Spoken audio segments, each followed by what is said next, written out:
compartir con ustedes una palabra que Dios ha inquietado en mi corazón, y bajo una pregunta que ha sido históricamente una interrogante de las diferentes generaciones que han habitado esta tierra. ¿Por qué sufre la humanidad? Mire que han salido gente para explicar el tema del coronavirus, que si es una conspiración, que si ha sido fabricado, que si es una mutación, que si es juicio de Dios, que si es intervención de Satanás, que si infinidad de ideas y de explicaciones. Algunos lo han espiritualizado al punto de que aquello es lo más tremendo, otros lo han llevado tan pragmáticamente que ha sido. Pero yo quiero hablarte sobre este tema. Yo no me voy a meter en ese punto, pero sí quiero hablarte bajo esta reflexión. ¿Por qué sufre la humanidad? ¿Por qué sufre la humanidad? Un punto a reflexionar, ¿no les parece? Padre, yo pido tu bendición para esta tarde. Quiero compartir esta palabra que ya tú has puesto en mi corazón, y quiero hablarle a esta iglesia. Quiero pedirte, Señor, que tú guíes mis pensamientos. Líbrame de cualquier palabra equivocada, errada, que no inspire, que no exhorte, que no confronte, que no anima, que no corrija. Oro pidiendo, Señor, que el tiempo que voy a ocupar detrás de este púlpito, un compromiso tremendo contigo y con esta congregación que se ha movido hasta este santuario, y muchísimos que están conectados con nosotros ahora, estoy comprometido contigo y con ellos, Señor, de trazar la palabra como está escrita. Por lo tanto, ruego que tú me ayudes y me guíes y me dirijas en todo lo que yo voy a proclamar y a compartir en esta hora. En el nombre de Jesús, este pueblo dice, amén. Miren, hermanos, siempre ha existido esa interrogante, esa inquietud. Si un Dios benévolo, bondadoso, amoroso y omnipotente controla todo lo que ocurre en el mundo, entonces, ¿por qué Él permite que los inocentes sufran? Que haya guerras en que millones de seres humanos mueran y que las enfermedades maten a la gente cuando se hallan en la plenitud de su vida, como nosotros lo hemos estado escuchando en las noticias a través de esta pandemia. Más de 500,000 de personas ya han fallecido en el mundo. ¿Por qué hay violaciones a mujeres, homicidios, accidentes trágicos y niños que nacen ciegos o mentalmente retardados? Son preguntas que siempre han estado en la mente de la gente, no solo de los filósofos o de los teólogos. Pero aún más, yo les digo a ustedes, cuando el sufrimiento o la aflicción nos toca de cerca, cuando nos toca directamente, nos volvemos a Dios para preguntarle entonces, ¿por qué permites que esto me suceda a mí? ¿Por qué permites que esto le suceda a mi familia? ¿Por qué permites que esto tengamos nosotros que atravesarlo? Y lo preocupante es cuando aparece la pregunta como Asaf, ese dulce cantor o ese director de coro que aparece allí en el libro de los Salmos, capítulo 73, cuando la pregunta se formula en la mente de este hombre y de muchos hoy: ¿me conviene seguir adorando a un Dios que no me libera del mal que me aflige? ¿Qué hago en la iglesia? Y aquellos cuestionamientos de nuestros amigos o familiares: ¿y qué tú haces en la iglesia todavía con todo lo que te está pasando? ¿Por qué tú sigues creyendo y adorando a un Dios que por lo que yo veo ni te ayuda? Asaf llegó a esta triste conclusión. Gracias a Dios que él salió de su atollo cuando entró a la presencia de Dios y comprendió la realidad de la vida, y dice: perdóname, qué equivocado yo estaba, porque ¿a quién tengo yo en los cielos sino a ti? Y fuera de ti nada deseo en esta tierra. Él llegó a esa conclusión. No pretendo, hermanos, abordar todo el tema realmente, porque es suficientemente profundo y amplio, ético y apologético. Pero creo que a raíz de esta pandemia provocada por este virus, nombrado por las Naciones Unidas como el COVID-19, creo que vale la pena reflexionar sobre estas históricas preguntas. Así que les digo, con toda honestidad y toda franqueza, no hay respuestas fáciles al enigma del sacrificio, del dolor y del padecimiento humano. No lo hay. Pero quiero llevarlo a la perspectiva bíblica. Pudiera hablarle de las religiones mundiales, pudiera decirle lo que dicen los filósofos, pudiera decirle lo que dice la evolución ateísta, pero quiero centrarme en la perspectiva bíblica. ¿Qué nos enseña la Biblia? Aunque la Biblia no resuelve completamente el misterio acerca del sufrimiento humano, realmente la explicación bíblica del origen de todos los males en el mundo es sencilla y bien explícita. Los científicos tratan de encontrar una explicación de cómo surgió el mundo. La Biblia es sencilla en su explicación. En el principio creó Dios los cielos y la tierra. No anda dando rodeos. Y en cuanto a este tema, de igual manera, ¿a dónde tenemos que ir cuando vamos a valorar el origen de todos los males que el mundo ha experimentado a través de la historia? Tenemos que ir a Génesis capítulo 3. No hay otro no hay otro capítulo más explícito para darnos a conocer lo que realmente está ocurriendo y está viviendo y ha experimentado la humanidad. Dice Génesis capítulo 3, allí se nos cuenta la historia de la caída del hombre. Es lo que se conoce en la teología como la caída de la raza humana. Ahí encontramos en el huerto del Edén a Adán y a Eva. Fueron creados por Dios sin pecado, sin la necesidad de pecar, pero no incapaces de pecar. Dios quería que los seres humanos le sirviéramos libremente. De otro modo seríamos autómatas o máquinas sin voluntad propia. Eso Dios no lo quería. Por eso fue que Dios creó a los hombres con responsabilidad moral, lo que en la teología se conoce como el libre albedrío, que es la libertad de tomar sus propias decisiones, tanto para hacer el bien como para hacer el mal. ¿Recuerdan ustedes cuando Josué se está despidiendo del pueblo después de haber conquistado parte de la tierra que se le había prometido? Él le dice al pueblo: ustedes van a decidir a quién Dios van a servir, pero yo y mi casa hemos decidido servir a Jehová. Gloria al Señor.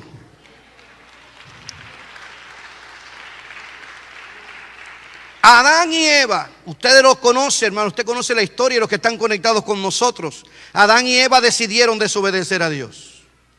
Ellos y hoy nosotros sufrimos las consecuencias. Porque cuando el pecado entró en el mundo, el dolor, la tristeza, el conflicto y la muerte entraron en la vida de todos los seres humanos. Pablo lo confirma cuando dice en su carta a los romanos: por tanto, como el pecado entró en el mundo por un hombre, y por el pecado la muerte, así la muerte pasó a todos los hombres por cuanto todos pecaron. Yo no le voy a dar cuenta a Dios por el pecado de Adán y a Eva. Yo le voy a dar cuenta a Dios por mi pecado y por las decisiones que yo he tomado. Amén, hermanos. Pablo no está diciendo que el pecado se originó con Adán, sino solamente que el pecado en el mundo, es decir, en el campo de la experiencia humana, empezó con Adán.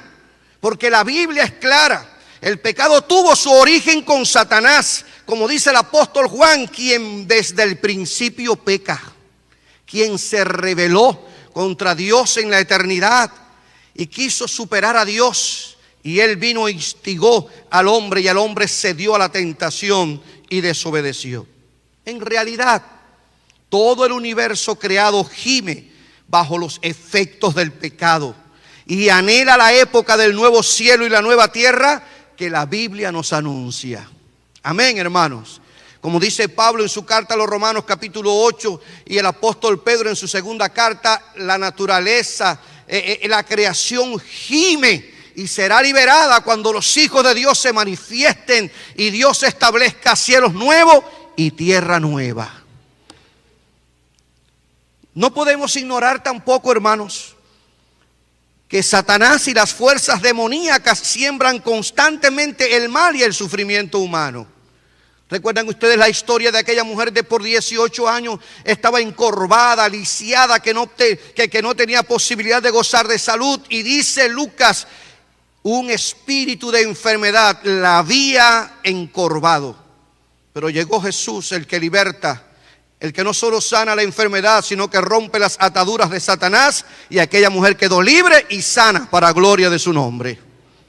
De tal forma que Satanás y las fuerzas demoníacas siembran constantemente el mal y el sufrimiento humano. Satanás estorba la obra de Dios. Sí, hermanos, la estorba. Pablo en su carta a los tesalonicenses dice: me he propuesto ir a vosotros, pero Satanás se ha opuesto rotundamente a que yo vaya y los visite. Satanás pelea para perjudicar a los hijos de Dios, y aún es capaz de usar las fuerzas de la naturaleza, como el relámpago, el viento y la enfermedad, para afligir a los santos. Lo ha hecho históricamente, lo vimos en el huerto del Edén, lo vimos cuando se presentó ante Dios con los hijos de Dios y habló acerca de Jod y cómo trató de destruir a Jod, pero aquel hombre íntegro se mantuvo fiel a Dios. Por eso es que la Biblia nos habla y nos dice: resistid al diablo. Tú debes someterte a Dios, debes resistir al diablo, y él tiene que huir de nosotros, porque él no tiene parte ni suerte en nuestras vidas. Pero él se empeña en afligir, él se empeña en destruir, en desbaratar los hogares, la familia. Gloria sea el nombre del Señor, porque en Él, Señor, tenemos poder y autoridad para destruir las fuerzas del mal. ¿Cuántos dan la gloria al Señor? Ahora, hermanos, no reconocer la presencia del pecado es anular la causa principal de lo que el hombre sufre hoy. Y eso nos llevaría, por lo tanto, a no predicar más el Evangelio. Porque como dice el apóstol Juan, para eso apareció el Hijo de Dios, para deshacer las obras del diablo y para traer solución al pecado. Yo quiero brevemente, en algunos minutos, hablarte acerca de las funciones bíblicas del sufrimiento que pueden resultar en el bien del hombre. Funciones bíblicas del sufrimiento que pueden resultar en el bien del hombre. La Biblia, mis amados hermanos, nos enseña que en innumerables ocasiones encontramos cómo el mal sirve para poner en relieve la compasión de Dios y su poder libertador, y llevar adelante sus propósitos eternos. Esa expresión que la he mencionado en estos últimos tiempos aquí, desde este altar, y la he compartido de diferentes maneras, esa experiencia de José, cuando sus hermanos trataron de matarlo cuando apenas era un adolescente, y lo llevaron y lo pusieron en aquel pozo, pero Dios en su providencia hizo que pasara aquella caravana de madianitas, y ellos lo llevaron hasta Egipto. Y al final de la historia de José, que se convirtió en el primer ministro del imperio egipcio, los hermanos de José creían que este hombre se iba a vengar de ellos. Sin embargo, la interpretación que da José de toda su tragedia, de todo su sufrimiento, de todo aquello que él atravesó en la cárcel, en la casa de Potifar, todos esos padecimientos que este hombre pasó, él dice: vosotros pensasteis hacerme mal, pero Dios lo encaminó a bien. Pablo más adelante lo diría de una forma diferente en Romanos 8:28. Que para los que aman a Dios, todas las cosas le ayudan a bien. Gloria al Señor. Lo que el diablo quiere hacernos para destruirnos, Dios lo convierte en bien, para que sus propósitos sean hechos realidad en nuestras vidas. Gloria a Dios. La Biblia revela, mis amados hermanos queridos, la Biblia revela que a veces el mal es un juicio correctivo de Dios y sirve como ejemplo a otras generaciones. Aquí recuerdo lo que les prediqué la semana pasada. Es tan importante aprender de la experiencia. Sí, Dios no dejó sin castigo al perverso mundo antiguo en los días de Noé, sino que envió un diluvio para juzgar la tierra porque estaba corrompida. Cuando Pedro interpreta este hecho histórico, no una fábula como algunos quieren hacernos ver, cuando tanto Jesús como Pedro hacen mención de esta historia antiguo testamentaria, Pedro interpreta y dice: y esto ocurrió para lección a las generaciones futuras que pretenden violar y que pretenden rebelarse en contra de Dios. Así como ocurrió aquel juicio, Dios está dispuesto a juzgar y salvar a los que, como Noé, se mantienen fieles al llamado de Dios. Y en este mismo sentido, en el que el juicio correctivo de Dios se hace evidente en la multiplicación del pecado, encontramos la historia, hermanos, de la destrucción de las ciudades impenitentes de Sodoma y Gomorra. Dice Pedro, poniéndolas de ejemplo a los que habían de vivir impíamente.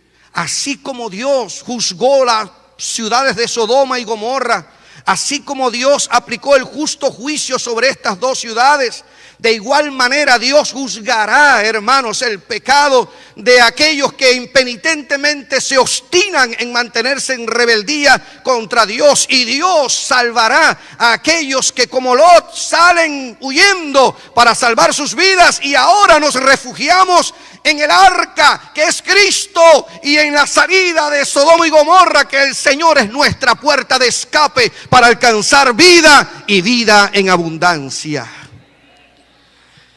Pero hermanos amados, no puedo predicar un Dios de amor que todo lo tolera, que todo le pasa la mano. Tengo que hablar de un Dios que es amor, que reveló su amor en Cristo. Pero tengo que hablar de un Dios que la Biblia dice que es fuego consumidor y que juzgará el pecado en su momento. Amén. Algunos se burlaban de la segunda venida de Cristo y creo que de eso hablaba la semana pasada. Y Pedro tuvo que decir, no piensen ustedes que no va a ocurrir. Lo que pasa es que Dios es paciente.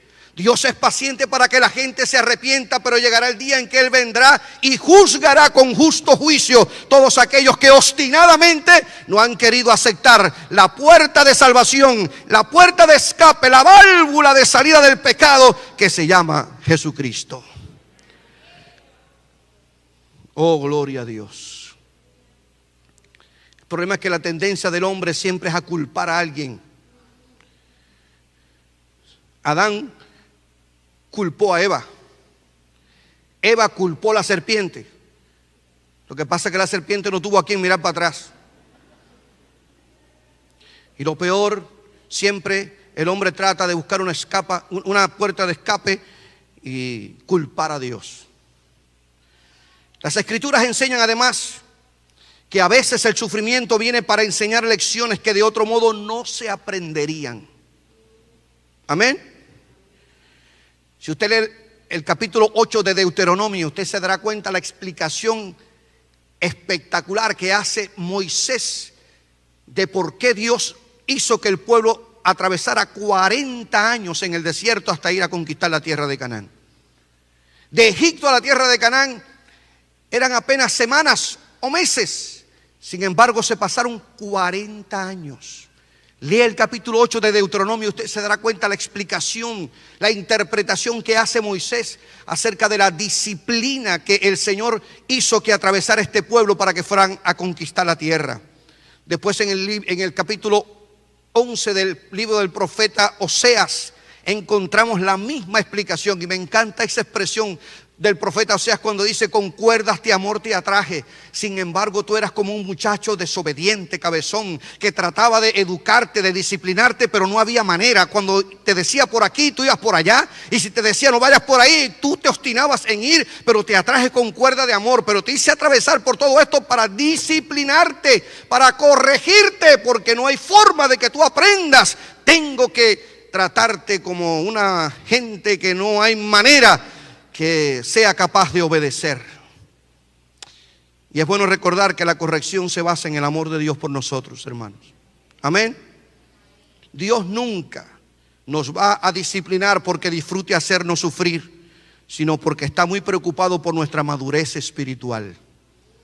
¿No cree usted que Dios disfruta por los momentos difíciles que atravesamos o el sufrimiento?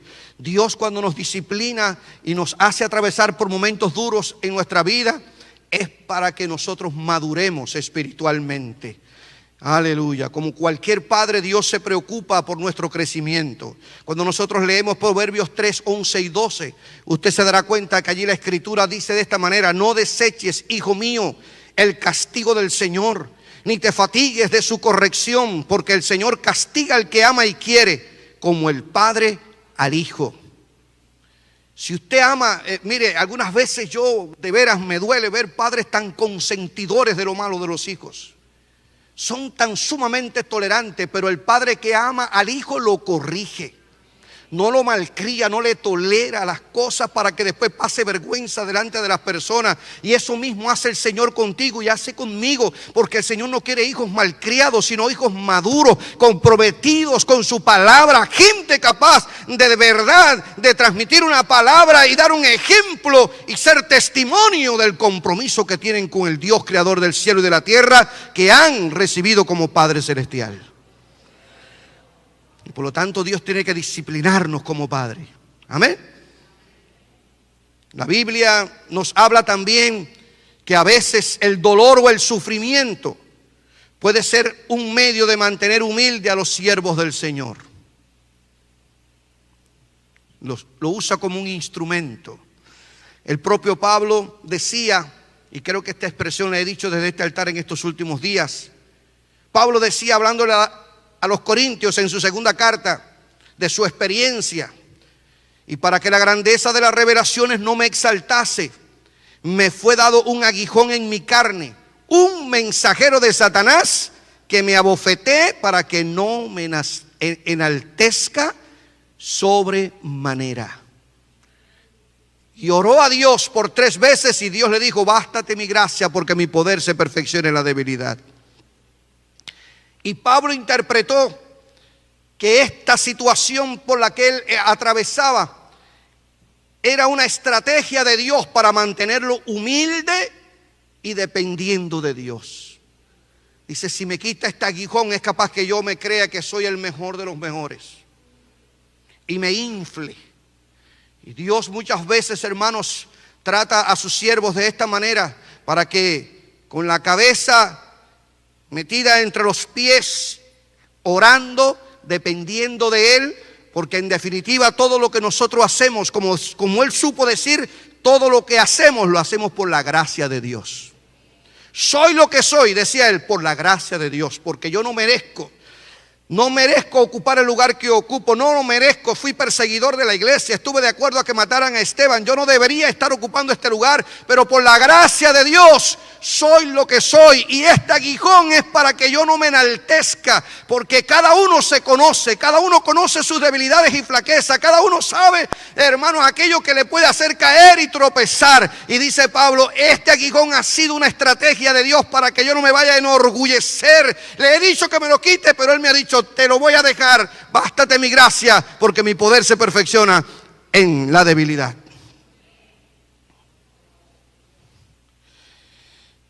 ¿Qué más te digo? También el sufrimiento, según la Biblia, puede servir como instrumento para el desarrollo moral y espiritual de los creyentes. Pedro dice que nuestra fe se acrisola o refina por medio de las diversas pruebas de la vida. Recuerden ustedes a Abraham. Su fe fue probada cuando Dios le dijo: dame a Isaac, tu único hijo de la promesa. Abraham pudo haberle dicho: pero ¿cómo va a ser posible? Casi a los 100 años me das este hijo de quien has dicho que vas a levantar una nación grande. ¿Cómo se te ocurre decirme ahora que te dé a este Isaac? Dios probó la fe de Abraham. No porque él dudara de que Abraham era un hombre íntegro y que creía en él completamente con toda su fuerza y todo su corazón, sino para fortalecer la fe de este hombre y para que este hombre se convenciera que verdaderamente su amor por Dios era genuino, y él estuvo dispuesto a darle su hijo. Gloria a Dios. Y Dios premió la fe de este hombre y Dios levantó una nación grande. Y lo más poderoso, hermanos, que de Abraham nació Jesucristo, nuestro Redentor, nuestro Salvador. Alabado sea el nombre del Señor. Y Dios premió la fe de este hombre que fue probada.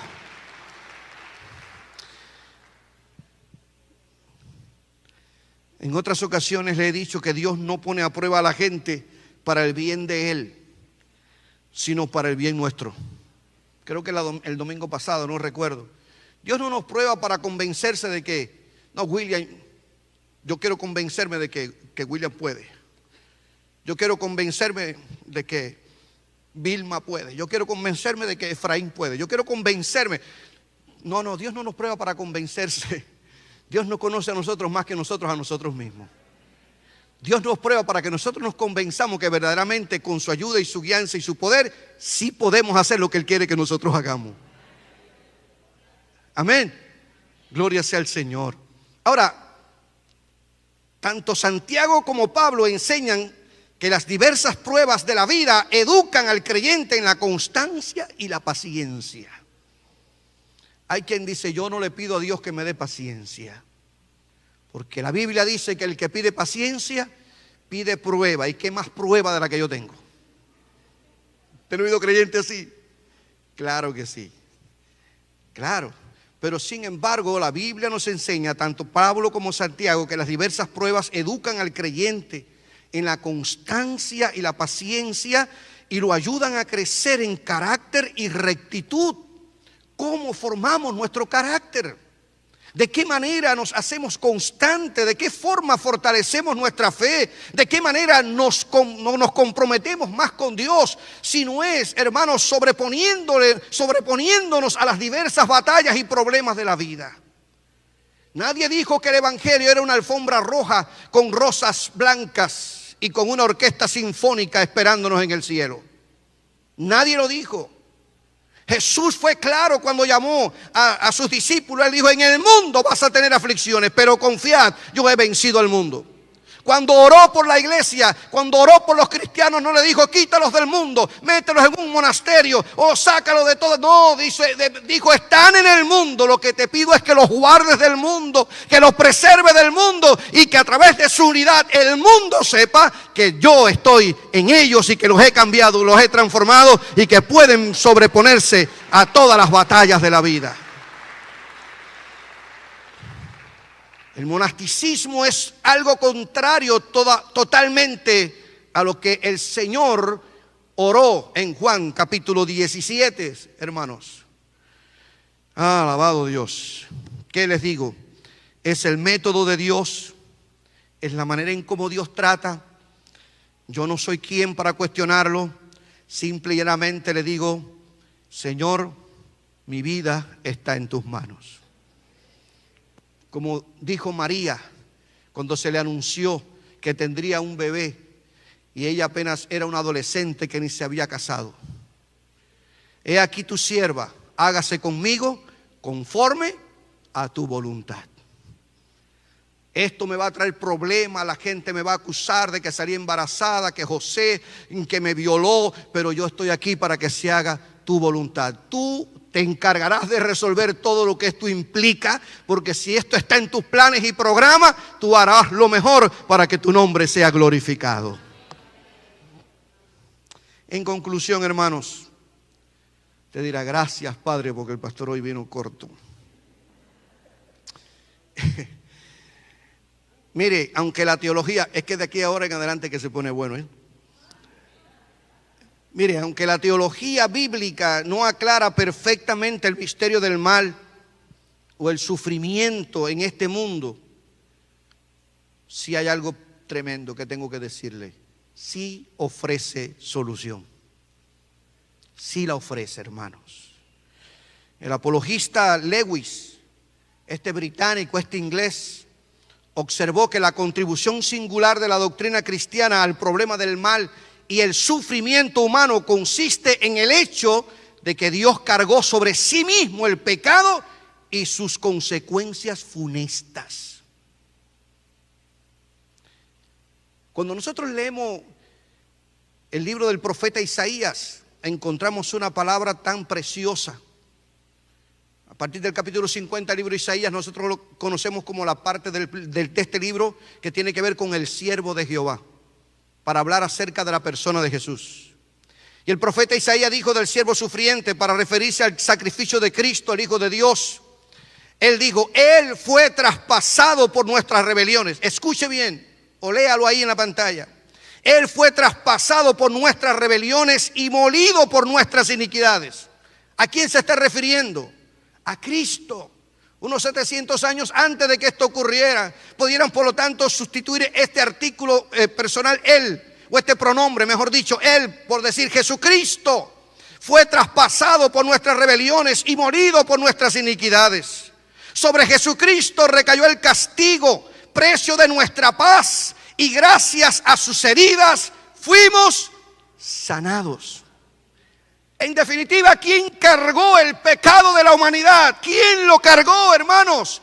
Cristo en la cruz del Calvario. Todo el sufrimiento, dolor, padecimiento que genera el pecado lo llevó Cristo en la cruz del Calvario. Y este pasaje y otros pasajes más que encontramos en la Biblia demuestran que últimamente es Dios mismo quien llega a ser la víctima del mal y del sufrimiento al cargar en Cristo el pecado, que es la causa principal del sufrimiento natural y moral que ha experimentado la humanidad a través de los siglos. Más bien nosotros como cristianos deberíamos de mirar al Calvario. Deberíamos mirar a la cruz y decirle: Señor, gracias, porque todo lo que yo pudiera sufrir por mi pecado, tú lo llevaste en la cruz. Y en la cruz lo llevaste, Señor, y derramaste tu sangre para obtener el perdón y disfrutar de esta bendición tan grande que es poder entrar a tu presencia en el nombre poderoso de Jesucristo. Aleluya. La encarnación de Cristo y su sacrificio expiatorio es la única solución satisfactoria al problema del mal en esta tierra. Es la solución que Dios ofrece. Es la solución que Dios proveyó. Por medio de la cruz, Dios actuó para anular la obra de las fuerzas de las tinieblas. El hecho de que Cristo resucitó al tercer día, mis hermanos amados, eso demuestra que las potestades del pecado, la muerte y el diablo mismo no pueden derrotarle.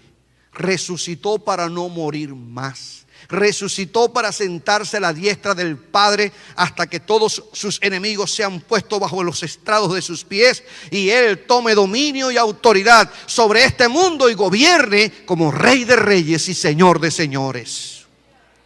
De tal forma que la cruz y la tumba vacía son la clave del triunfo y la destrucción de nuestros enemigos.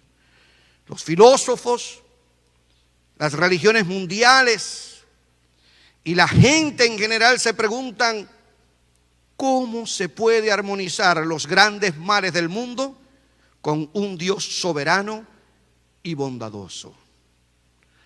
Como cristianos no somos fatalistas, ni tampoco creemos en el determinismo. Creemos que Dios en su soberanía es capaz de reconciliar su omnisciencia, omnipotencia y soberanía con el libre albedrío con el cual creó al hombre. Realmente hay cosas en las cuales Dios puede autolimitarse y dejar que el hombre en sus decisiones pueda hacer lo que quiera. Hay otras que la hará en su soberana voluntad. Él sabe cómo hacer esa coordinación. Nosotros como cristianos creemos que Dios es soberano, pero nosotros también tenemos nuestra responsabilidad moral y tendremos que darle cuenta a Dios por nuestros actos. El propio Jesús enseñó que hasta de nuestras palabras tendremos que darle cuentas a Dios, de nuestros actos y de nuestros hechos. Hayamos o no creído en Dios, tendremos que rendirle cuentas al Dios creador del cielo y de la tierra.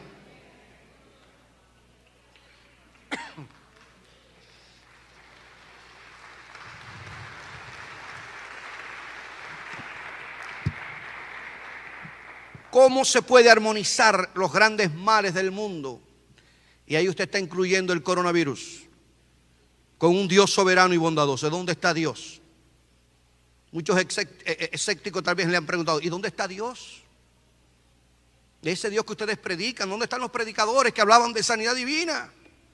¿Dónde están los apóstoles que decretaban que todo se iba a acabar? ¿Dónde están los profetas? Se han escondido. Ni en las redes sociales usted los ve. ¿Dónde están esa gente que desafiaban al diablo y al infierno? Y un coronavirus los ha silenciado. Nosotros respondemos como iglesia. Usted sabe que viene a mi mente ahora una ilustración sencilla que leí en un libro hace muchos años de Luis Navajo. Lunes con mi viejo pastor. Él decía que hay siervos y creyentes que son como los fuegos artificiales.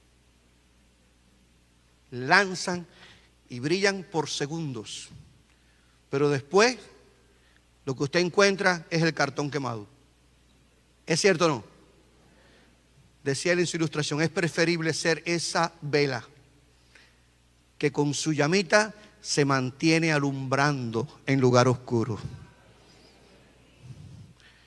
Por eso decía un himno que cantaba, y a mí me encanta ese himno. Nunca esperes el momento de una gran acción, ni que lejos pueda ir tu luz. De los pequeños actos de atención brilla en el sitio donde tú te encuentres. Este es tiempo de ser velas de Dios. Luces que tal vez tenue, pero se mantienen alumbrando. Recuerde siempre que la oscuridad no es más que ausencia de luz. Amén. Ausencia de luz. Yo les digo que a esta pregunta, ¿cómo se armonizan los grandes males del mundo con un Dios soberano y bondadoso? Yo respondo como Cristo lo hacía cuando le lanzaban preguntas capciosas. Él respondía con otra pregunta. Sustituía una pregunta por otra. Por lo tanto, ante esta interrogante yo sugeriría otra pregunta. ¿Qué haremos para ser salvos de los grandes males del mundo? No cómo se armoniza una cosa con la otra, sino qué haremos para salir. ¿Qué haremos para ser salvos de esta situación? Yo anotaba, hermanos, en mi bosquejo, la solución no está en el karma de los budistas, porque la ley del karma lo que hace es perpetuar el pecado.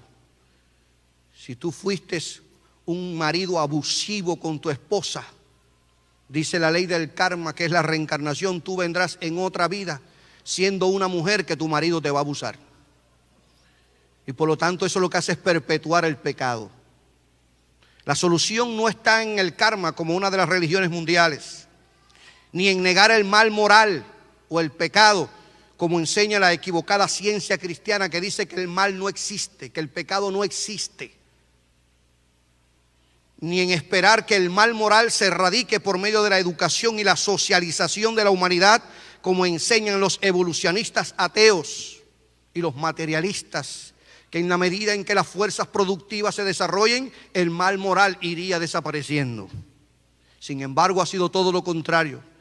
Vivimos en una generación que ha conquistado la luna, que han conquistado el espacio, que van al espacio y regresan como mejor casi que usted montado en una bicicleta bajando de una loma. Andan en la muñeca con un reloj inteligente que le dice párate, camina, que te vas a poner más gordo, te mide la presión arterial, te mide cuánto tienes de azúcar. El desarrollo que ha alcanzado, el nivel de educación que ha alcanzado es terrible, pero paralelo a esto, hermanos, experimentamos una de las generaciones más alejadas de Dios, separadas de Dios, que no quiere saber de Dios. La solución no está en el nuevo orden económico mundial, no está en un gobierno único mundial, no está en unir todas las religiones del mundo en una religión ecuménica, no está en tener una sola moneda a nivel mundial, no está en una vacuna para el COVID-19, aunque oramos para que por fin se logre. Porque dejarán de morir por el COVID, pero seguirán muriendo bajo la droga, el alcoholismo, el tabaquismo, la prostitución, la pornografía. Seguirán muriendo del corazón y de los riñones y los pulmones. Lo que necesitamos es que la gente se vacune con la vacuna más poderosa que tenemos en nuestra mano, que es la vacuna llamada Jesucristo.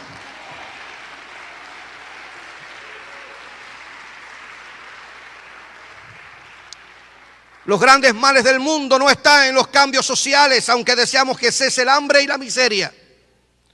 No están en los tratados pacifistas de las naciones, aunque oramos pidiendo a Dios que vivamos en paz y en quietud.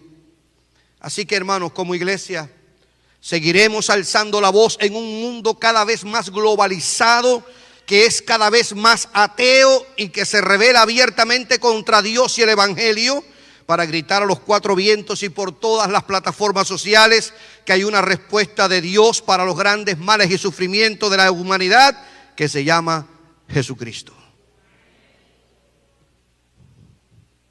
Aunque nos griten fanáticos, seguiremos diciendo que Jesucristo es la solución. Amén. Es la solución. Lo crea o no lo crea la gente, lo acepte o no lo acepte, es absolutamente cierto que el pecado hunde cada vez más a la humanidad en la ruina moral y el sufrimiento desmedido, y que Jesucristo es la respuesta por lo que Él hizo, por quien es y por lo que Él le da a todos aquellos que lo reciben. Creo que le he puesto esta ilustración otra vez, en alguna ocasión. Creo que lo he hecho. Ya uno cuando toma cierta edad se torna repetitivo. Pero usted toma un cerdo, lo baña, lo perfuma, le pinta las pezuñas, bonito, el cerdito, creo que se lo dije una vez, y lo sienta en el sofá de su casa mientras todas las puertas de la casa están cerradas. Usted está disfrutando de su mascota. Un día se equivocó y dejó alguna puerta y se fue el cerdito, y donde encontró el primer charquito, el cerdito se metió. No anduvo mirando que usted le había echado el perfume más caro que había comprado por Amazon, ni tampoco la pintura de uña roja que le había puesto en las pezuñas. Porque se cambió el animal por fuera, pero su naturaleza sigue ahí. Amén. Los cambios sociales pueden cambiar el ambiente de las personas. Puedo sacarte de un gueto y llevarte a un edificio con aire acondicionado y con todos los equipos, pero sigue siendo el mismo destructor. A los 6, 7 meses al año, visite el apartamento para que usted vea que tal vez hasta marihuana han sembrado en los cuartos. Porque el único que cambia al hombre, su naturaleza, el único que cambia al hombre, hermano, de adentro hacia afuera, se llama Jesucristo. No hay otra solución. No la hay. No la hay. La gente está turbada, la gente no entiende, la gente realmente no quiere encontrarse con Jesús porque la luz le daña la vista. Por eso cuando Jesús está hablando con Nicodemo en Juan capítulo 3 dice: no quieren venir a la luz para que sus obras no sean descubiertas. No quieren saber del evangelio para que sus obras no sean vistas. Pero todo aquel que quiere apartarse de las tinieblas y romper esas cadenas que le atan en la tristeza, el dolor, la aflicción, vienen donde está Cristo para que la luz del evangelio le alumbre. Esta es la gran diferencia, mis hermanos. Oh, gloria sea el nombre de Jesús. Cuando el apóstol Pablo escribe su carta a los Corintios, la primera carta que él escribe, capítulo 1, versículo 18, el apóstol Pablo le dice a ellos: porque la palabra de la cruz es locura a los que se pierden, pero a los que se salvan, esto es, a nosotros, es poder ¿de qué? De Dios. Para nosotros esto es palabra que ama, que bendice nuestras vidas. La palabra de la cruz es el evangelio que predicamos. Hablamos del Cristo crucificado que resucitó, que salva, perdona, restaura y cambia la vida de la persona y de la familia y de la sociedad. Pero aquellos que no quieren saber de esto, para ellos nosotros somos unos locos, unos fanáticos, unos que retrógradas, gente que está fuera de contexto. ¿Cómo vas a seguir predicando de eso si llevan 20 siglos predicando de Cristo? ¿Hasta cuándo? Lo seguiremos haciendo hasta que Cristo nos venga a buscar. Lo seguiremos haciendo.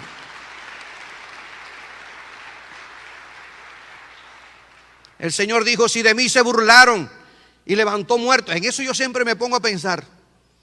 Digo: Señor, verdaderamente que tenemos que mirar al Calvario. Porque miren, hermanos, Jesús levantó muertos. Ustedes se han quedado silenciosos. Jesús levantó a Lázaro 4 días de muerto, levantó al hijo de la viuda de Naín, levantó a la hija de Jairo. Jesús hizo sanidades, milagros, prodigios tremendos.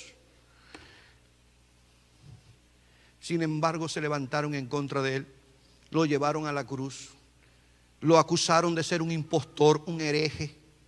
La religión organizada de su tiempo lo puso en las manos del Imperio Romano y murió como si fuera un hereje. Pero Dios, para reivindicar a Jesús y demostrar que Él era lo que dijo que era y que Él era el Hijo de Dios, lo levantó de los muertos y les dio un nombre que es sobre todo nombre. ¿Cómo no predicar el nombre de Jesús? ¿Cómo no predicar a Cristo? Y dice el Señor, si eso lo hicieron en mí, no esperen ustedes que lo van a aplaudir. No esperen que lo van a poner en la CNN en español, ni le van a dar un chance ahí en Telemundo ni en Univisión. Esa gente lo que van es a tratar de desmentirle y desmoralizarlo. Pero nosotros, con el respaldo y el poder de Dios, seguiremos predicando a Cristo y sufriremos la acusación y sufriremos la burla y sufriremos que nos cierren el templo, pero seguiremos diciendo que Jesucristo es la respuesta a este mundo perdido y pecador.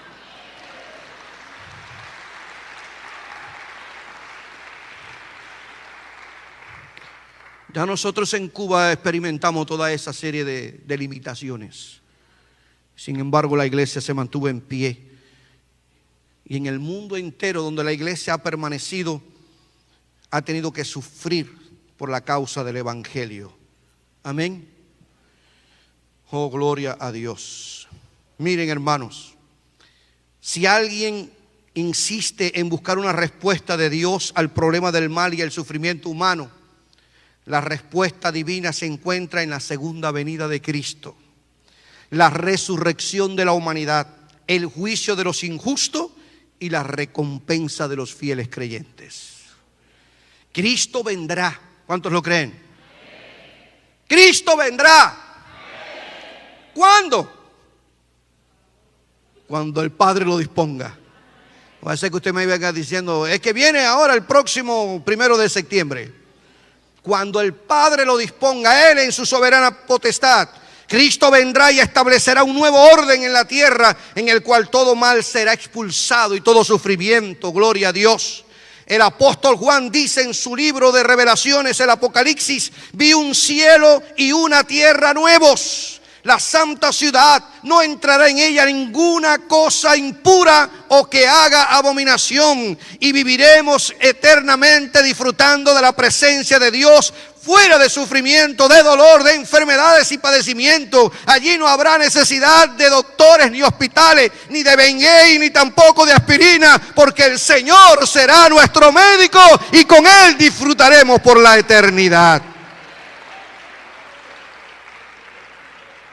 Y esta esperanza debe hacernos crecer en la fe. No hay duda alguna, hermanos, de que en esta vida reina la injusticia social. No quiero que usted piense que yo estoy tratando de ignorar esta realidad. Sería absurdo de mi parte. No hay duda alguna de que en esta vida reina la injusticia social, la explotación del hombre por el hombre, los males y sufrimientos aparentemente irracionales. Pero podemos decir con Job, este hombre que es un ejemplo del sufrimiento y de la fidelidad en medio de las vicisitudes de la vida, que en los momentos más oscuros pudo exclamar, yo sé que mi Dios vive, sé que triunfará sobre la muerte y me declarará inocente. Cuando mi cuerpo haya sido destruido, veré a Dios con mis propios ojos. Oh, gloria sea el nombre del Señor. Iglesia misionera y los que están conectados con nosotros de diferentes partes del mundo, saldremos adelante en medio de los sufrimientos, apoyándonos en el amor y la gracia de Dios que nos capacita para sobreponernos a las adversidades de la vida. No estamos solos en medio de este mundo, el Señor está con nosotros. Saldremos de estas batallas y nos levantaremos por encima de estas adversidades, orando a Dios y alimentando nuestra fe por medio de la palabra del Señor, creyendo que Dios no deja en vergüenza a los que en Él confían y ponen su esperanza. Pablo decía en su segunda carta a los Corintios que los padecimientos del tiempo presente no son comparables con la gloria venidera. Yo sé que usted está esperando esta expresión. Cierro con este pensamiento. Lo importante no es lo que nos sucede, sino la actitud que tomamos hacia lo que nos sucede. El cristiano no está llamado a doblegarse ante el sufrimiento y los padecimientos y las batallas. El cristiano está llamado, con la ayuda del Señor, a saltar el listón y caminar la segunda milla.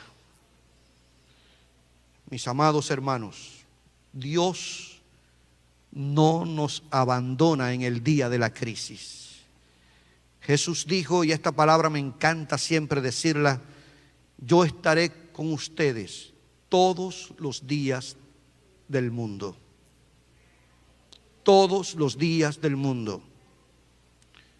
Todos los días incluyen los días buenos y los días malos. Todos los días incluyen cuando tengo salud, gozo de un buen salario, vivo en una buena casa, manejo un buen carro, mi familia marcha viento en popa y a toda vela, todo me sonríe. No solo el Señor estará cuando caminamos por una alfombra roja, sino también cuando nos pinchamos por las espinas que tenemos que atravesar en esta vida. Dice el Señor, en esos días malos yo también estaré contigo. Cuando el conflicto llegó a casa sin que lo mandáramos a buscar, cuando me llamaron y me dijeron murió papá, murió mamá, mi abuelo, y ahora no puedo ni ir a verlos con esta situación de que nadie puede ir a visitar los hospitales.